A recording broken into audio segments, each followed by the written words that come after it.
రాష్ట్రం ఆర్థికంగా బాగా లేదు, అప్పు పుడతలేదు, అనా పైసా ఎవడు ఇస్తలేడు. ఎవరినైనా కలవడానికి పోతే బ్యాంకర్లు దొంగలను చూసినట్టు చూస్తున్నారు తెలంగాణ రాష్ట్ర ప్రతినిధులను. ఎవడు ఢిల్లీకి పోతే అపాయింట్మెంట్ కూడా ఇస్తలేడు, వీడు వస్తే చెప్పులు కూడా ఎత్తుకుపోతాడేమో అన్నట్టుగా ఆ పరిస్థితి ఉంది దేశం ముందల. అప్పు పుడితే నేను కూడా ఏదో ఒకటి చేసి తెచ్చిచ్చేటోను, అప్పు పుట్టట్లేదు.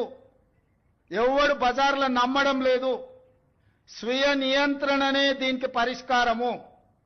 ఉన్నంతలో గౌరవంగా సంసారాన్ని నడిపితే బజార్లో ఎవడైనా నమ్ముతాడు. ఒకసారి అయితే అన్ని చేయాలనే ఆశ ఉంది, కానీ గల్లా పెట్టి చూస్తే ఖాళీ అయిపోయింది. అప్పులు తేవాలంటే ఇచ్చేవాళ్ళు కూడా రావడం లేదు. కొన్ని నిబంధనలు ఉంటాయి. మీరు కూడా ఒకసారి ఆలోచించండి. మీ ఊర్లో ఎవరైనా డబ్బులు కావాలంటే పరపతి ఉంటే, డబ్బులు తిరిగి ఇస్తాడని నమ్మకం ఉంటే అప్పిస్తారు. లేకుంటే ఇస్తారమ్మా? మీకు ఇవ్వరు కదా.